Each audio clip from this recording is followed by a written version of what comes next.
People say that hindsight is 20/20, Barry, and that is the biggest lie that ever was, because hindsight has very poor vision. Your ego gets in the way. It makes a lot of things up. Welcome to the Unlearn podcast, where host Barry O'Reilly seeks to synthesize the superpowers of extraordinary individuals to think big, start small, and learn fast. Here's your host, Barry O'Reilly. Welcome to the Unlearn podcast. On this show, I'm delighted to be joined by Kander, New York Times Bestselling Author, entrepreneur, and keynote speaker. Deanna has spent her career challenging assumptions, asking thought-provoking questions, and has more inspirational anecdotes than anyone else I know. In fact, you should check out her $1 experiment from her TED Talk. I reference it and use it all the time. She's a serial entrepreneur who entered the United States as a refugee. She's launched and sold millions of dollars worth of products and services. Her books, All in Startup and The Curiosity Muscle, are packed with ways of catalyzing growth, both personally and for businesses. You're going to get so many smart tips and tricks that lead to innovation in this show. So before we get started, let's figure out where it began for her. My story is the story of unlearning. My family escaped from the Soviet Union when I was 8 years old and moved to the United States. And my parents showed up. They spoke no English. They had $260 and they needed to get jobs. They got minimum wage jobs at TJ Maxx and Pizza Hut, and they could barely provide for our family. So first they had to unlearn everything they knew from a different country and start from scratch. And then once they kind of got their footing, they were like, this is a terrible way to provide for our family. So my parents started a business when I was in middle school. It was a dental laboratory. They make crowns for people's teeth.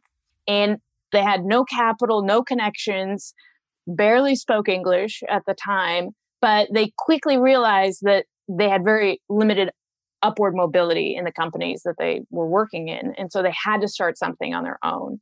And they started this business. By the time I was in law school, they were now going from the lowest income bracket where we needed help just to survive to the top income bracket and now supporting 16, 17 different families with really good paying jobs.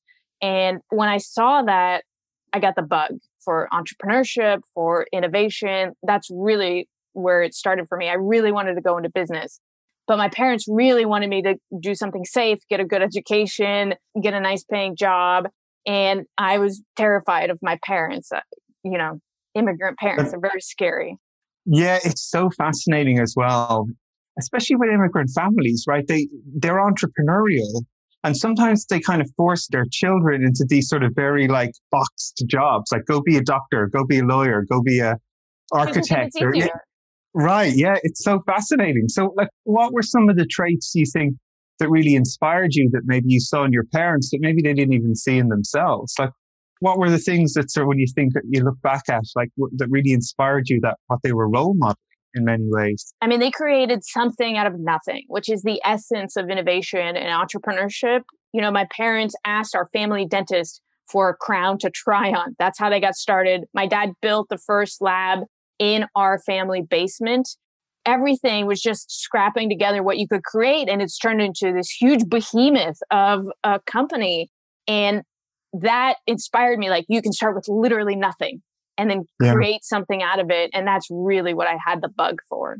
So you invest in all this time, right? Law school's no easy feat, right? It's a lot of hard work. Yes. You've got to really understand detail-oriented type work. So how, you finish university, you're sort of standing there, and how do you start taking some of your first steps to become on your own entrepreneurial adventure? Because law feels so rigorous, right? That there's precedents on everything. The way the law changes is very, sometimes infrequently. And yet so much of entrepreneurialism feels the opposite of that. So what were some of the things that were similar and some of the things that, you surprised yourself you had to do differently or unlearn to some extent? I thought that being a lawyer was my way into the boardroom to help CEOs make decisions. And when I first started working at a large law firm, I quickly realized that it definitely wasn't. That if I wanted to get into that boardroom, it was going to take me 10, 15, 20 years just to be able to be thought of as somebody who could help in those situations. And so I said, well, I'm just going to go be the CEO instead. And that's a very different mindset from, well, here are all the problems that could come up with this situation to, I just got to make it work. And it's a completely different way of thinking about it. So what was one of the first sort of assumptions that you thought was going to be the way it would work, and as soon as you got into the entrepreneurial adventure was totally defunct or invalidated? Or what were some of those sort of classic mistakes as you look back now that you would say you would do differently to yourself if you were starting again? Well, I was really lucky. The first 3 companies I was involved with were somebody else's idea. So I was a minority partner in somebody else's venture. So it was their idea, their money that was funneling the learning that I was getting. And they were not great ideas. I mean, they didn't work. The first business that I was involved with was the only company that never made any money.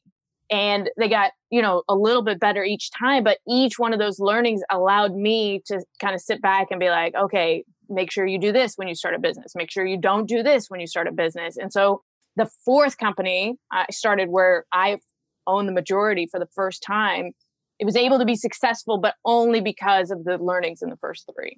So what's your favorite anecdote? Because I love your anecdotes. You have so many great ones. From maybe when you started the company that, that you look back and go, oh, that was such a howler of a mistake. I wish I could do that differently, or what you took away from it for the next iteration. Sure. So I will tell you my greatest unlearning story. And that is, I started this company. I'm the first time majority owner. And the first year in business, I made like $70,000, $80,000. And I was pretty proud of myself.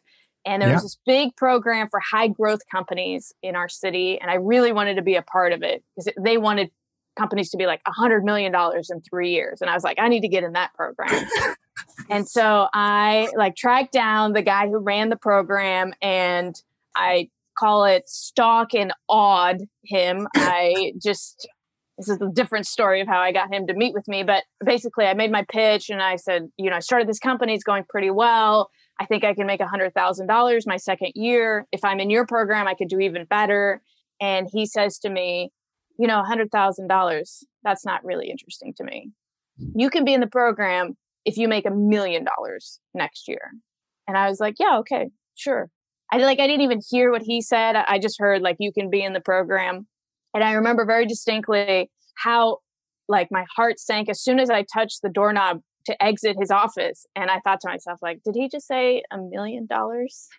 And so I didn't even leave the office. I walked outside his door, found an empty cubicle that was maybe 10 feet away, got out a blank piece of paper and wrote down everything that I did that year to make $70,000. And if I did that 20 hours a day, working nonstop, how much could I possibly make doing those things? And the answer was $150,000. It was literally impossible for me to do what I was doing and get to that goal. So I flipped the piece of paper over and I wrote $1 million at the top, and I started working backwards. So if I'm going to make $1 million, what kinds of problems do I need to solve for what kinds of customers? And from that day on, I completely changed my business model. And the second year in business, I didn't hit $1 million, but I hit 800,000 in revenue, which is 1,000% growth, only because somebody said to me, can you make $1 million? And that process of unlearning, I call him my provocateur. It wouldn't have happened if somebody didn't make me believe that it was possible. Yeah, no, I love this story. So good. I think one of the things to talk a lot about is this notion of thinking big and how important it is to break you free of your existing mindset and behavior. I love that you went in and you wrote down on one side of the piece of paper, if I just do what I'm doing now harder with more effort, what can I crank out of that system? And you maybe got a 50% improvement. Right. Yeah. And then I love how you flip it then and go, right, let's think even bigger. Let's take 10 times that sort of revenue. I'm going to have to do things fundamentally different than I'm doing today to get there. And I think that's one of the things that's really important about thinking big is to sort of break free of just the existing thinking, the existing behaviors of just do what I'm doing now harder. I'm not going to get that 1,000% increase. But if I think about this sort of much bigger goal and work backwards and then start smaller with some little small steps to sort of build to 1 million. It changes the way you think. It changes the way you behave. So what were some of those like changes that you made that were different from the business that you had? It's still a successful business, but as you're trying to get this like 1,000% improvement, what were some of the small little steps you took to start changing the way that business model worked? What were some of the things that came to your mind to sort of have that huge sort of improvement? But I imagine you started small and built up from there.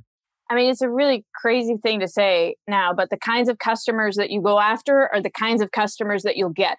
So I was going after things that were accessible to me, the smaller businesses. And instead, I started trying to figure out how to go after the bigger companies. And it takes longer to make those sales, but it's much more worth it at the end of the day. And so I just changed, there were certain sizes of companies that just weren't able to be the kind of business that I needed. So I said no to them. I figured it was the first time that I figured out what kind of business I was going to say no to, which allowed me to go after the things that I wanted. When you're an entrepreneur, it's so scary to say no to anybody.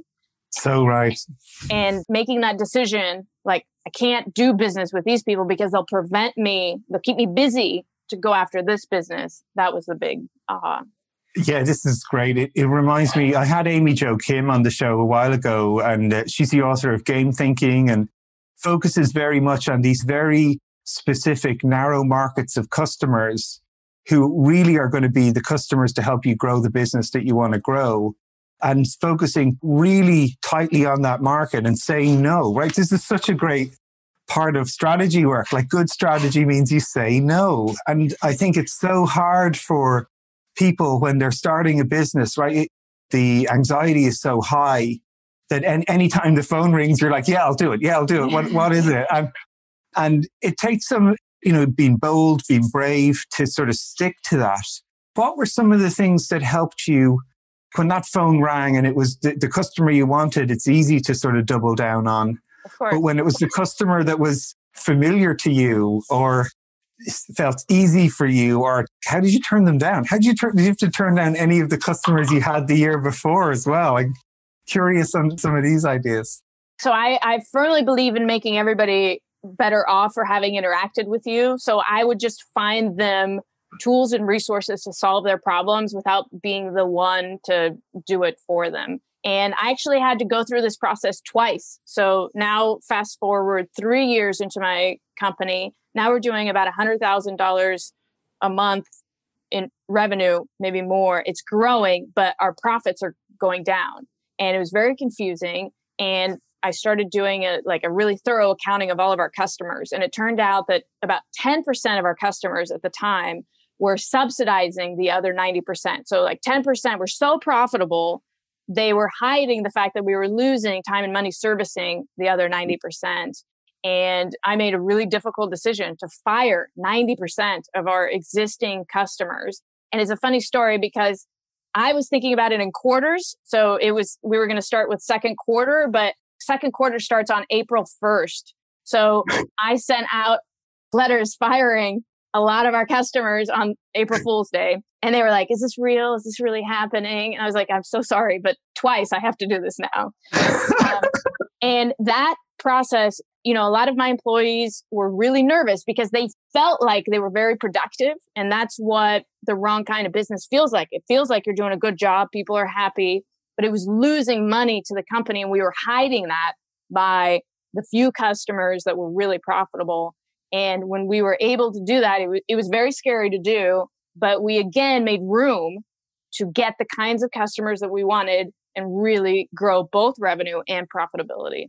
What's fantastic for me about this story is digging into the data and asking harder questions. A lot of entrepreneurs, businesses, product development teams, they don't do that.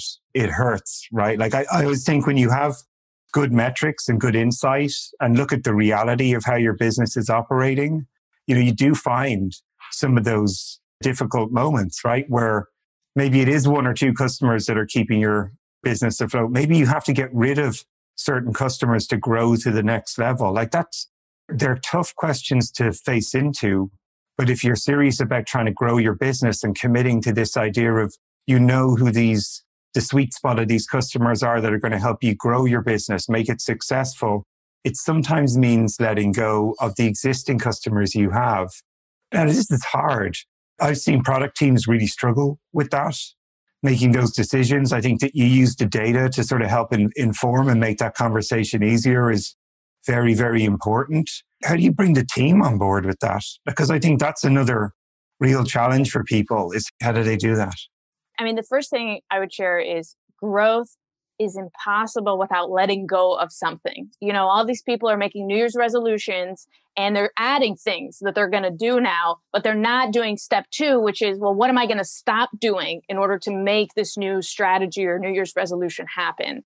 And that's what I just try to impart on organizations as much as possible. At the same time, you're making your growth plans. You need to be making a list of things that you will stop doing in order to free up time in order to do that. And it was really difficult to bring the company on board. I mean, I showed them the math and they were like, it feels productive. Our customers love us. Why would we do this? And they had all this free time now, because they felt like it was productive. And I had to show them instead of convince them that it was going to work. I feel like just going, hell yeah, to all these statements, right? Well, it resonates so much, right, with the unlearning piece, and you're talking here for us in terms of companies, but I think with people as well. Like you mentioned New Year's resolutions ideas. If you're trying to grow or I'm trying to grow as a person, it does mean I have to let go of some of my old mindset, my old behaviors that are holding me back. And growth, add something every day and take something away every day. That's evolution for me, both at a personal level and as you're saying, at a business level. And it's very easy to sort of trick ourselves when we're putting in lots of effort, when we're creating lots of output, when we're busy, that it's driving results. But I think, again, what you're highlighting is this idea of outcome. Looking at your data, looking at the profitability that each one of these clients are driving, like what outcomes are these customers creating? And I think that pattern, it should be for humans ourselves too. It's like when we're trying to grow as a person, what outcomes are we really driving? If we're trying to get fitter, is our mile time going down if we're running? Is our, whatever you're focused on, or getting to those outcomes and defining them, I think are so powerful that's where people really make progress. Where if you're just looking at output and activity and busyness, it's easy to sort of trick yourself into believing that everything's going to be fine, everything's being okay. And yet, so many of these companies are focusing on customers with no profitability that just keep them busy, right? Or folks are adding more. I'm going to try this experiment on myself and another one and another one, another one. And they're doing so much stuff. There's no sort of signal to noise. They've no sense of what's actually working for them or not. And I think that's something that's really, really important for people to sort of take away from these stories that you're sharing, or they certainly that resonate with me at least. We talked about the importance of saying no, but I think people are really misguided on how they say yes to things as well. People think about whether they're going to do something in a yes or no binary option. And you should be thinking about it on a scale of 1 to 10. Because if you think about it on a scale of 1 to 10, when you say yes, you're probably saying yeses to like 2s, 3s, and 4s. Basically anything that's just not a horrible idea. And you're allowing yourself to get sucked into things that aren't really creating value. If instead you focus on a 1 to 10 scale, instead of saying like, should I or shouldn't I, is this a 7, 8, 9, or 10? Then you're going to make much more higher quality yeses and really focus your time on the things that matter. 2 years ago, I was in the midst of this challenge myself. I was trying to grow my own business, right? And I had a great conversation with a lady called Teresa Torres. She was on the show as well. She is like the master of focus, I would describe her. She knows exactly what her business is about. She knows exactly who her customers are.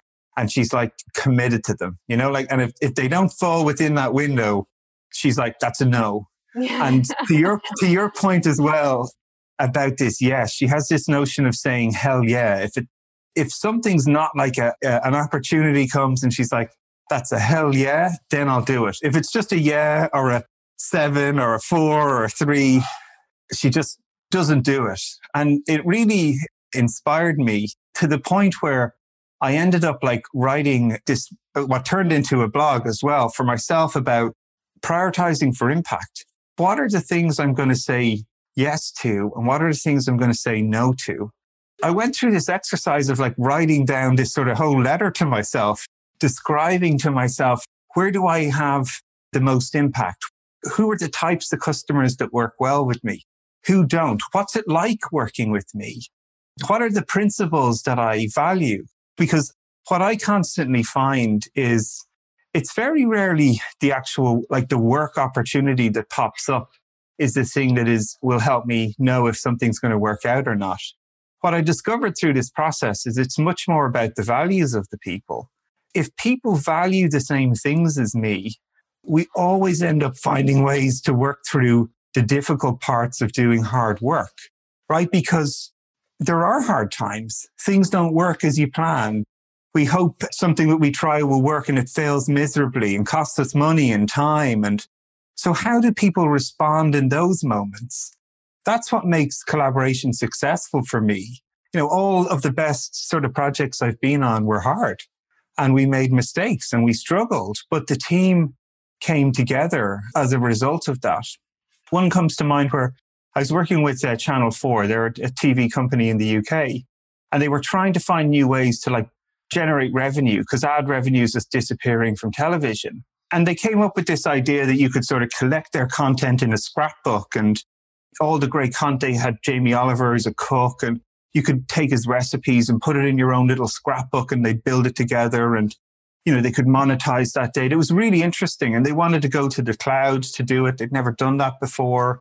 And there was this team where we had like 5 or 6 different groups, different companies that had to come together to deliver this. And right away, those kind of things could be catastrophic, right? Because when something goes wrong, yeah, you're smiling, yeah. Everyone's like pointing the finger at somebody else. But what I learned from that is that what we had the first failure, we sat down and did a retrospective. And one of the things we put up was this, in Agile, there's a thing called the Prime Directive, where it really says, regardless of what we discovered, we really believe everyone did the best they could with the information they had at the time. Like that's a belief we all shared. And it really resonated with everyone to the point that we put it up in the team wall. And it really crystallized that team that when we were making mistakes, nobody would blame, oh, it was the testing group's problem or it was the content creator's problem. We owned it all as a team. And we went on and built this amazing product in tough circumstances, which was such a sort of great moment for me to learn about how important values are and aligning on values and believing and living them. Because when you hit these hard moments, it's the people that instantiate them, that walk the talk of the words on the wall. Like that's what really matters. To the point about this saying yes, now I've written my values and principles about this is what it's like to work with me. If you believe in these things, we're going to work well together. It'll be a hell yeah. But if you don't believe in these things and you've different expectations and you go into that, it's not going to be a hell yeah. It's actually going to be this is not what I expected, and it's going to be tough and horrible. And you should say no. That's sort of to your point about how you had the confidence to make these tough decisions, to find out like working with the right people, the right customers to help grow and do the best work you can possibly do. I think that was a huge breakthrough for me. And spawning from these lessons that you're sharing and Teresa helped me think about, I think it's so important to commit to that. I think you're talking about a rubric for making these decisions. So it's not like you just sit and think, oh, that's an 8 or that's a 3. I have a list of 5 or 6 different things and it can change from quarter to quarter or year to year. But these are the things that are important to me right now. I just had a baby. So like not traveling is really important to me. So I'm more likely to consider something a 9 if I could do it from my Zoom, at home. It changes all the time. So it's important to take a step back and think about that rubric. What's important at this moment for you over the next year? And let's rank things, every opportunity in each one of these 6 or 7 milestones. Like, do they fit my values? Will I get to learn new things? Is it a cool company I want to learn more about? And then once you get the average of those numbers, that's what makes the decision for me. My simple brain cannot do that level of calculation on its own. I have to use an Excel spreadsheet to put things into that will say, you know what, it felt like a good idea because it had a lot of money associated to it, but every other item on the rubric was poor. So this is a no, and it will allow me to create space for the yeses. Yeah, it's great. I know we're both fans of decision making and like ways to help do that well, right? And even catalog, like all this stuff is so interesting to me, right? I love that you're saying that your decision making rubric is alive. It's not like do it once and it goes up on the wall and it never changes for the history of time, right? It's alive and it's living as you're sort of, doing new things and experiencing what works, what doesn't. Your different circumstances change. I think we've talked a little bit about this before on social in some respects, like ways to sort of catalog decisions. It's always kind of really fascinating to me, right? Because, we make decisions every day. You ask people, are you good at making decisions? Everyone's like, yeah, sure. I make 100 decisions a day, And then when you ask them, like, how do you know you're making good decisions? Going back and sort of like reflecting, so one of the things I have is a decision diary. Like when I'm making tough decisions, I try and like map out these sort of checklisty questions that help me go like, what data do I have? What do I not have? What are some of the assumptions I'm making here? What do I think might happen? What's the best case scenario? Worst case scenario? What am I missing? Have I had a dissenting opinion? What did they say? These kind of things really help me, as you say, is like a mental sort of arithmetic to sort of make sure I'm making these decisions with my eyes as open as I think I can at the time. And then it's great to have them to go back and look at. What are some of the other methods you use when you're doing this type of stuff? Yeah, I love your article on the decision journal. It's really, really thorough and just inspired me to think about all the different places in my life that I wanted to use that kind of methodology. When I talk to individuals about this, I like to ask them what % of their daily decisions they feel like are wrong. And when I say wrong, it's like could have been much better or literally the opposite of the right decision. And most people, they'll say 5%, 10%. The actual answer, according to game theory and people who study decision making for a living, is at the peak of your career, probably 50% of your decisions are wrong because one, you may have limited information on which you're making the decision. The information might change after you make a decision, or like bad luck intervenes and it was a bad decision for no doing of your own. Okay, so let's assume that 50% of our decisions are incorrect. Then wouldn't you want to know which 50% as quickly as possible? Let's not just go through life assuming that all of our decisions are awesome. And until we get evidence to the contrary, we're going to keep moving forward. Let's have little things that we're monitoring. I call them pivot indicators, but just like things that you're looking for that will let you know when those decisions are the incorrect ones. And I think that's the key to not just putting your decisions down, but saying, how will I know if this was a bad decision? How will I know if I need to save my resources to pivot and do something else?